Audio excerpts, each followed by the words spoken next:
Welcome to SportsBeat KC, the Kansas City Star Sports podcast presented by First Federal Bank. It's Wednesday, June 1st, and I'm Blair Kerkhoff. Allison Howard spent 10 years working for the Los Angeles Lakers in corporate partnerships. Did you notice the corporate logos on the Lakers uniforms? I think all NBA teams have them. Well, it was Howard's job to secure those deals among all of her other duties. Now she's in Kansas City. As the first president of the women's professional soccer team, the Current, Howard will lead the organization's branding efforts as it prepares for a future with a new practice facility and stadium. She spoke with us about her role with the Current and leaving one of sports' most established franchises for one of the newest. After a break, you'll hear from star soccer writer Daniel Sperry. He covers the Current and Sporting KC, and we discuss both. Sporting is off to one of the roughest starts in franchise history, sitting in last place in the Western Conference. What will it take to get things turned around? Daniel does the math. Okay, let's get started with new Kansas City Current president, Allison Howard. Allison Howard, welcome to Kansas City and to SportsBeat KC. How is the transition going? Oh, well, thank you and the relocation. Oh, yes. Well, I think they're two different answers, but first of all, thank you for having me. The city, I will say, is already abuzz with excitement, which is a part of the reason that I was first attracted to this in the first place, right? So the transition has been, I'm not fully here yet. So I'm married. I have two children, two boys that are 10 and 12. They are all still in Los Angeles because their school goes until mid-June. So we will slowly start to make our full family transition over the summer. And then last week was my first week. So starting in on the second week, I was here last week. I'm here this week. And it's been very exciting. You know, the first couple of steps are really just to make sure I understand who everybody is, what their roles are, and really identify for everybody what the real priorities are, of course. So we have the training center that's opening in about 3 weeks. So that is very exciting. And then very quickly on the heels after that, we're going to have our stadium that will open in 2024. So just making sure that, again, we stay laser focused on making sure that all of those different openings go as smoothly as possible and that we've checked all the boxes that we need to. Those are going to be tremendous additions to, not only to this organization, but the whole Kansas City sports scene. I mean, those are wonderful. But let's back up a second, and why don't let's get into exactly what you're going to be doing. It's one of those positions that has been created. Didn't have it in the first year of the organization. This is year 2, of course, and you are the first president of the Kansas City Current. So, am I wrong? You get to sort of create as you go along, and along with the Longs, and just sort of build this into what you want it to be, or what do you see as your priorities for this job? So priority number 1 is to make sure that the players know that they come first, right? And that's a mentality that I lived and breathed for 10 years at the Lakers. It's always the players first. And that just breeds a very successful relationship and very harmonious relationship within the entire organization.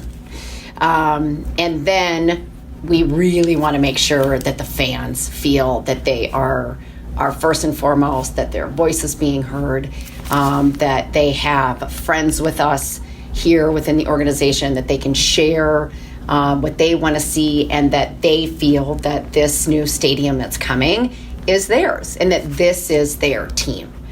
And then lastly, of course, the community. The community, we really want to feel like they know that they have supporters in us, that we're going to be out there with them, hand in hand, making positive impact all over the city.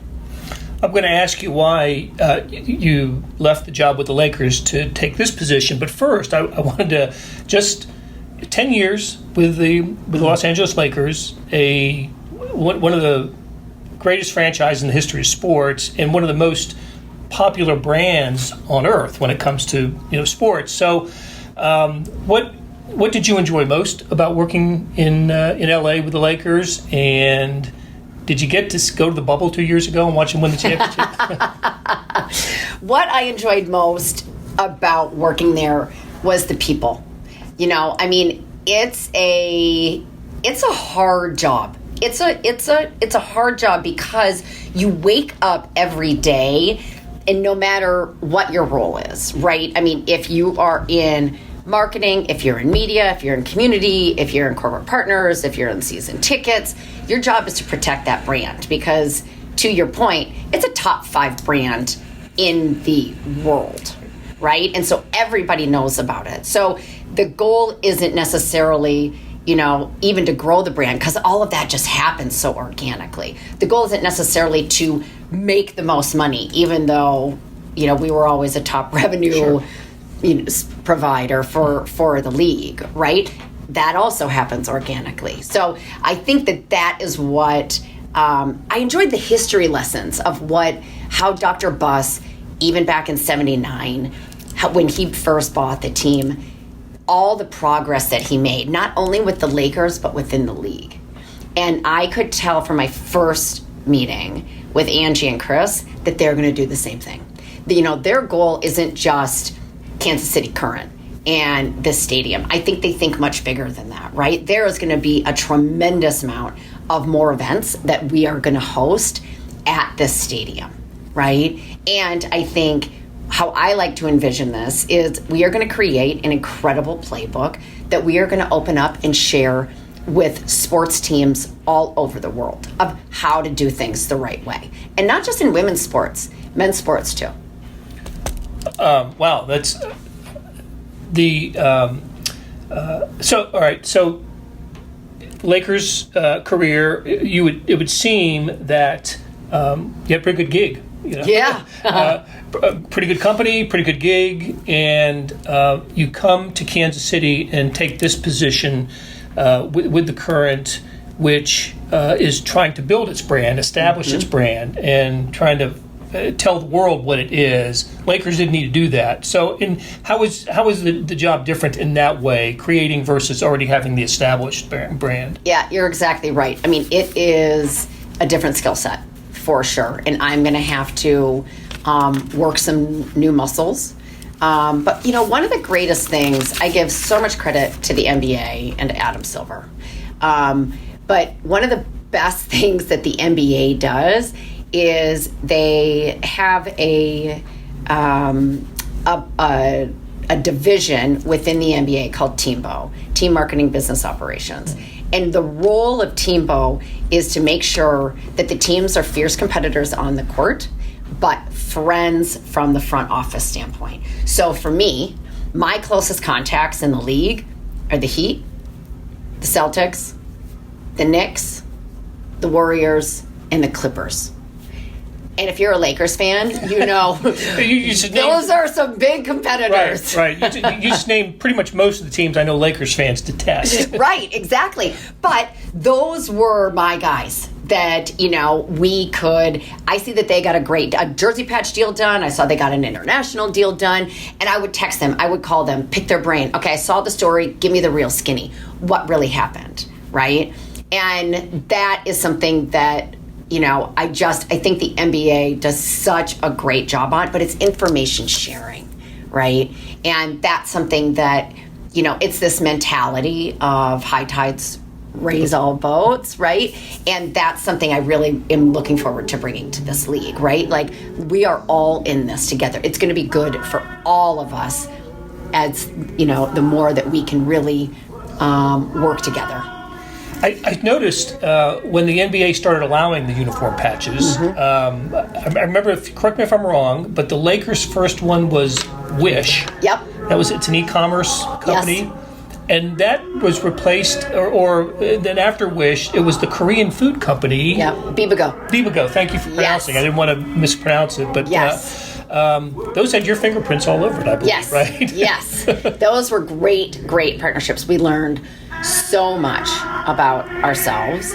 And, the way that the Lakers did it there's 30 teams within the league, within the NBA. And I think the Lakers, when we first signed Wish, it was like we were the 16th team or so to sign. So we waited in order to see just what that fan reaction was, right? And that's another really big, important, transferable characteristic that I'm bringing over here is to make sure that we're listening to the fans, right? We never at the Current are going to want to do a deal where our fans in the stands or on our social media or on our website are going to cock their head to the side and say, what the hell are they doing with that company, right?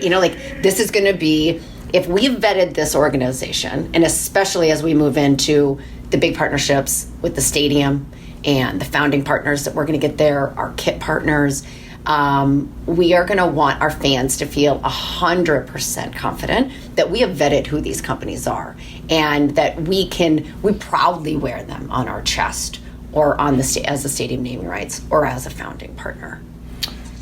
How about the appeal of working for a women's professional sports team and in a women's professional league? That hasn't been your background, yeah.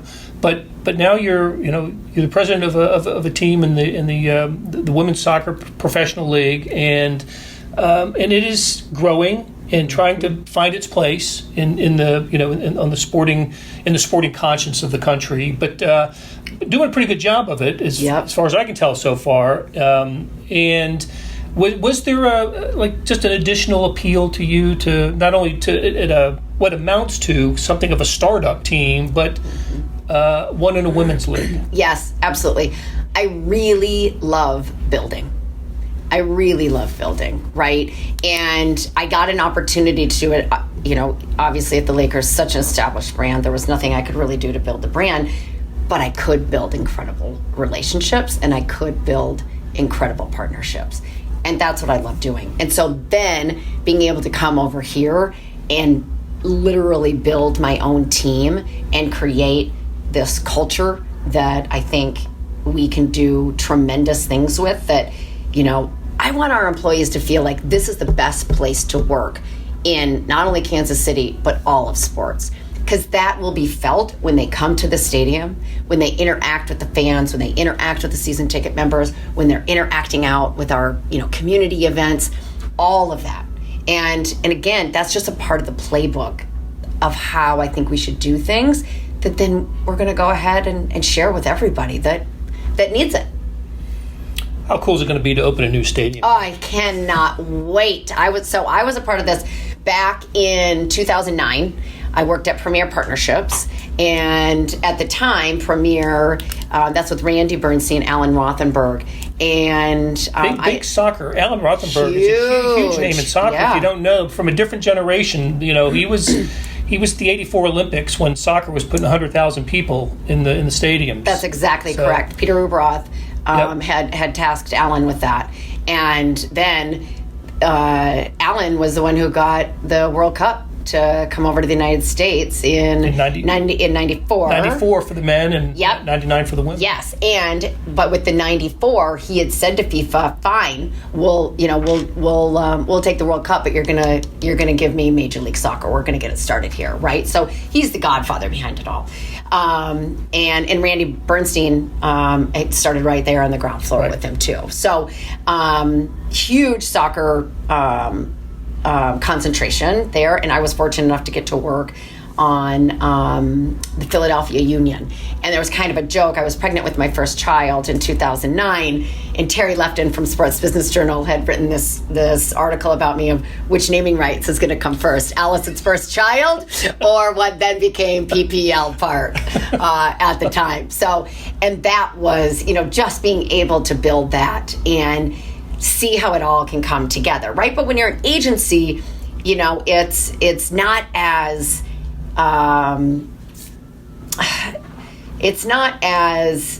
probably intense when you're coming at it from the team side as well, right? Because when you're the team, you're the one that's getting the phone calls from the season ticket members who are potentially unhappy with you or really happy with you about something, or or the partnership calls or the community calls. You're fielding all of those, like, I want you guys to come out for this and I want you guys to come out for that, right? Like, when you're the team, you're in it, right, for all of it, all the highs and lows.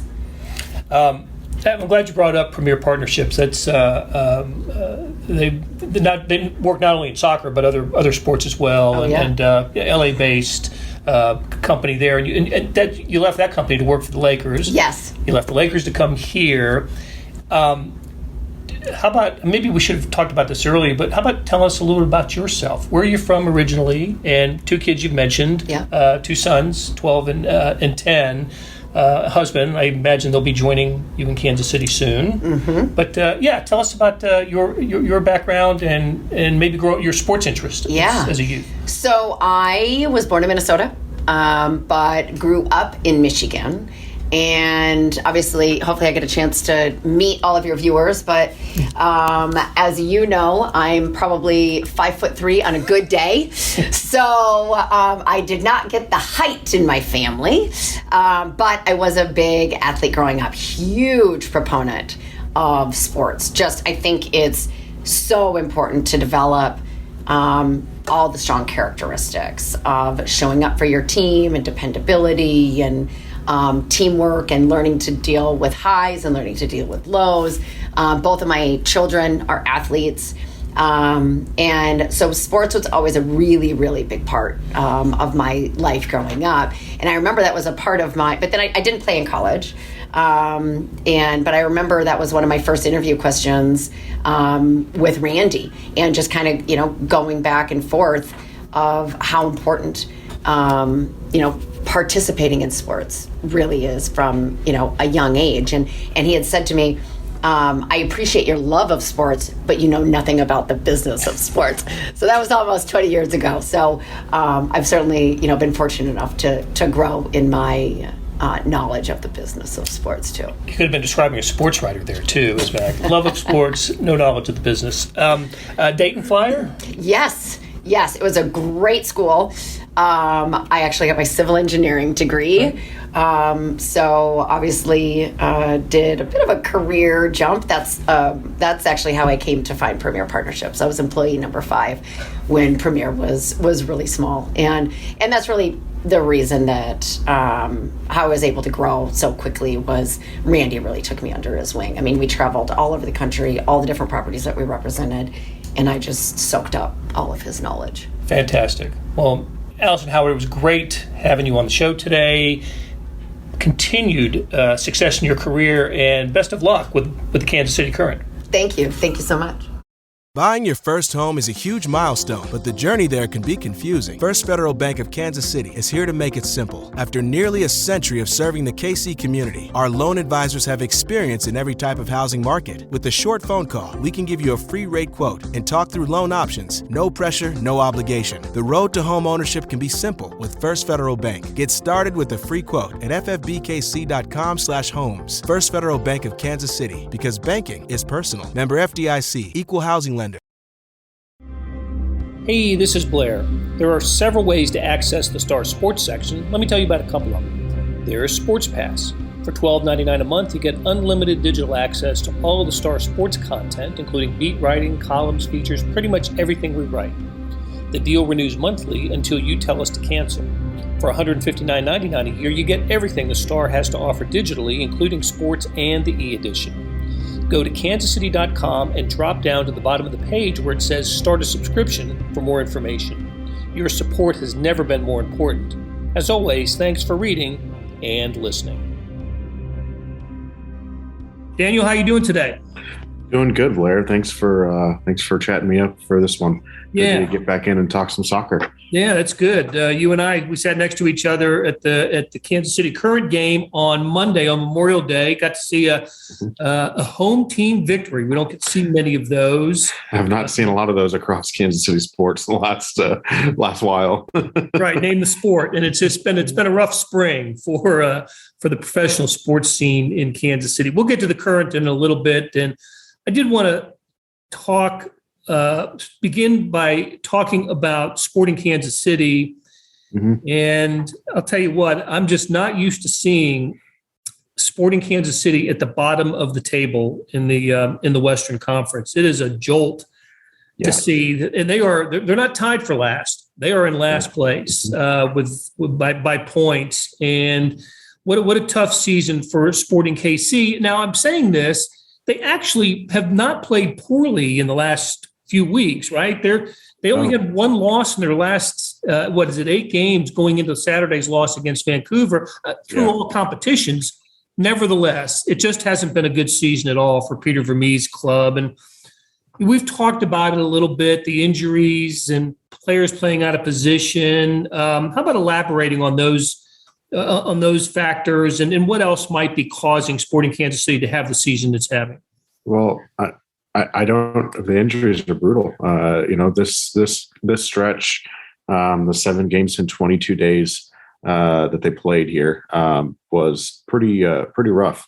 It included a lot of every single midweek. They had some the middle of the week. They had a game every single weekend. They had a game, and on the weekends for 3 weekends in a row, they pretty much traveled out of Kansas City either to Portland, to New York, to Portland, and to San Jose, while having a few weekend matches here in KC. And it just out of even weather changing, goes from cold to hot immediately. Those games taxing on players when there's no build up through the seasons, and all of a sudden you're in summer weather.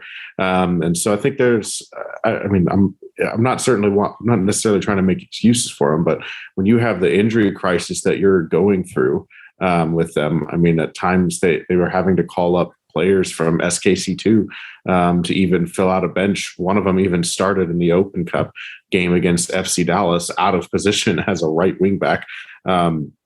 Even ended up as a right wing later on in the game and nearly scored a goal, was Spencer Glass. And so there's so many injury issues that have been going on. You've seen it kind of really play out the most after Daniel Shalhoub's red card in those last 2 league matches that Sporting had to play. Daniel Shalhoub was suspended for the one at San Jose, where he where the Sporting went out and played a lineup that saw Johnny Russell play as the main striker and had Remy Walter on the right and Cam Duke on the left. And then they had to run out that same exact lineup against Vancouver because Daniel picked up an extra game suspension on that. They added another game tacked on to that. Thankfully for Sporting, he was able to play in the game against Houston on last Wednesday in the Open Cup. So I think, those having to play that lineup so the way it is, I mean, there's Johnny Russell's the main offensive threat in the game against San Jose and the game against Vancouver. They were able to bring Marino Sionis off the bench. And he was literally the only attacking sub that they had available for either of those games. The injuries to Gadi Kinda and Alan Polito have out for the season. We already know that. We've talked about that, ad nauseum at this point. But so those guys aren't even in the picture. And so now not only are you 2 attackers short, then you're at, Kyrie Shelton's injured. Nikola Vujnovic was filling in for an injured Kyrie Shelton, and it looked like he tore his Achilles. Apparently he didn't tore his Achilles, and he's, doing okay. And there's even some hope that he'll be back when they restart play on June 12th, that he'll be able to be in the mix there. But, it is such a difficult time that they've gone through. And I'll be honest, that situation for Shalhoub, I know it wasn't ideal. I don't think that he necessarily meant to absolutely crush Nicholas Mezquita as he did. But, it's really unfortunate that situation happened, because I think Daniel Shalhoub is the difference in a result for that game for Sporting KC on Saturday night, and maybe even the difference in a result in San Jose for Sporting Kansas City as well. So, I think Sporting showed really well in San Jose, and for the most part against Vancouver, they were fine. They dominated possession. Passing wasn't as incisive, wasn't as accurate. But Johnny Russell had 2 wonderful chances on the doorstep that he blew. And after the match, he said, I've gotten a lot of praise over the last few weeks, but those are chances I have to put away. And I hold my hand up and I take responsibility for that, because it cost us tonight. And it did. That penalty kick was a a real illegitimate penalty kick call. It was a mistake from Murray Roselle after he made a really nice tackle and got up and made one more that he probably didn't need to make. And all of a sudden, there's a penalty kick. And then Johnny Russell had the two chances that he missed, and that could have been a 2-1 result for Sporting. Shallowy maybe even helps turn the tide of that one even more too for them. So a little bit more creativity in the attacking third in that second half for them. So it's a frustrating run of results for them. After, like, as you said, it felt like things were going good. Every single time it feels like this team has some momentum, something happens and it knocks them back down a little bit. So it'll be very interesting to see how they rally and return after this break. I don't think that they will train at all this week. They'll probably return to training next week. And they've got a week to clear their heads or continue to get healthy, continue to recover, and not put a ton more minutes on their body and try and get right and come back, because this, they're nearly halfway through the season at this point, and they've got a large mountain to climb if they want to make the postseason. You're right. They just can't seem to turn the corner when it looks like at least they're approaching the corner. They can't seem to make the turn. Good time for a break for them, but are they buried too deep in the standing for them to be a playoff team this year? But my hope with the slow start was, they would shake off the early season doldrums.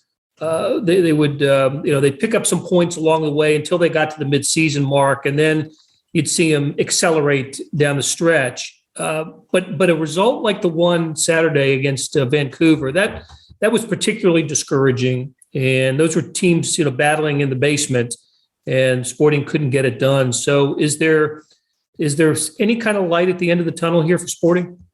I don't know about that. It's going to depend on whether or not they can really stay healthy in the second half of the season, because, they're already relying really heavily on their depth. When they're at their full strength at this moment, they won't be able to even sign a player to return, to help bolster the squad until July 7th. After that, they'll have played at least 4 league games, at maybe 5 at that point.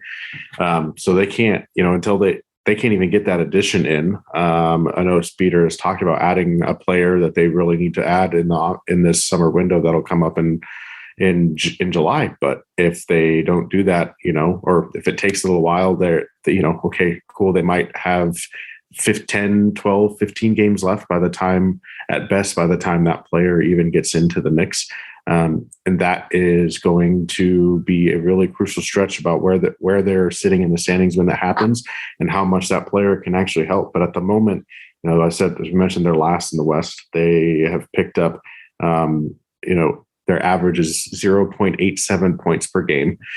The last few years, the cutoff line to make the postseason in MLS is 50 points. If you can hit the 50-point mark, you're probably in the postseason. That for a 34-game regular season averages out to 1.47 points per game. So that's how far Sporting are off the mark for that current average. So I looked at it. They have 19 games left. If they want to hit 50 points, they're going to need to get 1.94 points per game over the next stretch, which was what they were doing last season. The last couple of years where they were finishing near the top of the West, that's what they were pulling in, was about 1.8, 1.9 points per game. So they're going to have to reach that form. I don't know that that's possible. I don't know if that's going to happen to get to that 50-point mark. If it does, it's going to be an incredibly impressive turnaround. But it's a really big battle to climb. And at that point, basically you can say they need to get 2 points per game from here on out, which is win at home, draw on the road. You really can't afford very many losses in that scenario. So, it'll be about picking up a lot of wins at home and managing these results on the road. Their last, outside of that loss to Portland, they've been able to get a few road results as of late, some ties both in New York and in San Jose, but at those, that's going to have to be much more consistent down this, the final stretch run if they're going to make the postseason. That's some good math. That is a tall order for Sporting to reach in the last second half of the season. Okay, hey, let's switch gears. As I said earlier, we saw the Kansas City Current pick up its first victory of the season, and you covered the game. Mm-hmm. What I think I turned to you early after the Current had scored their goal 2 minutes in, and I still thought Louisville was the better team on the field that day and would find a way to push through and get the win, but it never happened. And I thought, to be honest with you, I thought the Current got better as the game went on, and was the better team in the second half. I thought Louisville was the better team in the first half, but the Current in the second half. So really nice victory just to get on the board. And then we got to talk to a couple of players afterwards. What does it mean for the Current to just to get some points and to feel good about itself as the season progresses? Well, I know. I think as Lola Bonta said, it feels like at times the Kansas City, they have their team joke, or they're saying that, if it's not Kansas City, if something bad doesn't happen. And, they went on that road trip in LA against Angel City, and then on the road against Seattle without 4 pretty key players that were players that have featured in pretty much every single one of their matches at this point that were out with COVID-19. Head coach Matt Potter didn't travel with the team because he was out with COVID-19. And so they got a draw in Orlando, make it 2-2.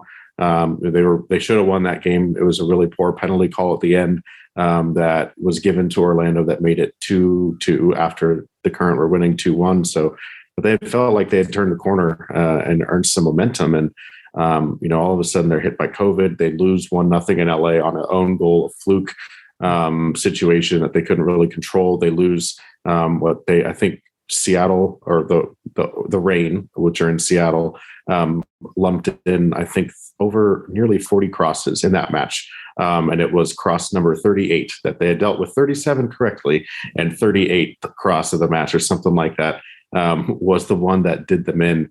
And so I think that's just such a frustrating situation for them. They were so close to really getting back to the winning results and the winning ways and the danger that we saw out of this team in the Challenge Cup. And, that kind of showed up a little bit yesterday. I think at times they were patient enough to be dangerous. Sometimes they weren't very patient with the ball and were just kind of conceding possession. But defensively, they worked really, really hard. Jess McDonald, CeCe Kaiser, there's Vanessa DiBernardo. There's a lot of really good players on that Louisville team that are really difficult players to deal with. And Liz Ball in the middle of that back three is a young defender. She's flanked by 2 rookies, and Alex Laura and Jenna Weinbrenner. And that back line held really strong. There was one incredible save from AD French. French has been a long time veteran in this league. And she came up with a huge, huge save to keep that game 1-0 almost right after they had given up they got that penalty kick. So very impressive defensive work from them, very impressive defensive organization from them, and their work without the ball. I'd like to see a little bit more from them when they're working with the ball. This is still out of their 6 games in the NWSL regular season. They have 2 goals that have come from open or live play and not off of a penalty kick or a set piece out of their 3 goals that they've scored in those 6 games. So I'd like to see them creating more chances from the run of play. But other than that, I think that was a good gritty win, as many of them kind of mentioned after the game, and something that'll help give them momentum. They've got a lot of home games coming up here in the next few weeks. Coming up on Saturday night, they'll play San Diego here with, I think, Alex Morgan coming to town. So it's going to be a really cool match for that one, and one for them that I'm sure they're hoping to really build that momentum off of yesterday's victory. Some other big events coming up in Kansas City on Saturday is, I think I've got the day right, Sunday. Yeah. Sunday, U.S. men's national team in a friendly against Uruguay, and this is the A team coming to Kansas City. This is the team that we're going to see in Qatar in the fall for the most part. And a couple of weeks after that, we will have an announcement about the World Cup. I think June 16th is the day for the World Cup announcement. It's going to be made in New York, and everybody in Kansas City has their fingers crossed that the Kansas City's name will be called. Yes. When the announcement is made. You got a feeling about it? Are you just typically Kansas City optimistic about this? I don't know. For those of people who have been following me, they know I'm not necessarily a Kansas City native, but you're a California guy. I'm a California guy. Yes, I grew up in the Bay Area, but Obviously, I've spent the last 6-7 years here in Kansas City at this point. I think Kansas City's got a good shot. They've got to put something in the Midwest. They can't go totally coastal, polar coastal here. That I don't think the U.S. Soccer Federation would allow that. And I'd argue that Kansas City's got the strongest bid in terms of stadium size as necessary. And I think there's a lot of it's in good shape. It's in very good public infrastructure shape around here.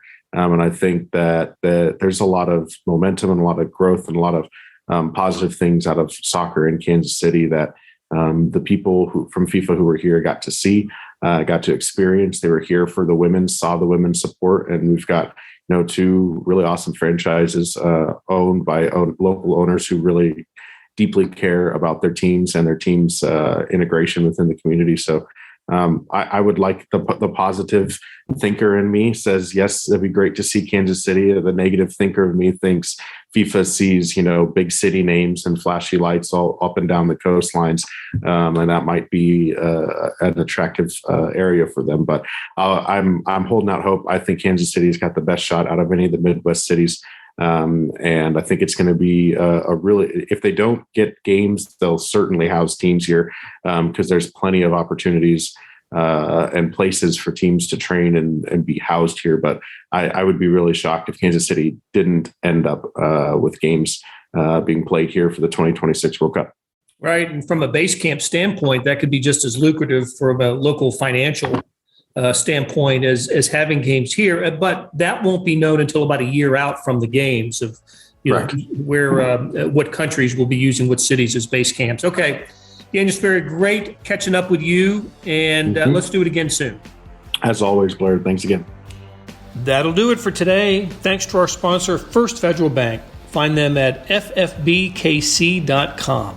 Randy Mason produced today's show. Thank you, Randy, and to the SportsBeat KC staff of Monty Davis, Jeff Rosen, and Chris Fickett. Tip of the cap to Allison Howard and Daniel Sperry for sharing their insights. Good stuff in today's morning sports edition, including coverage of Rafael Nadal's victory over Novak Djokovic in the French Open and the Colorado Avalanche taking Game 1 of the Stanley Cup's Western Conference Finals. Check it out on liveedition.kansascity.com.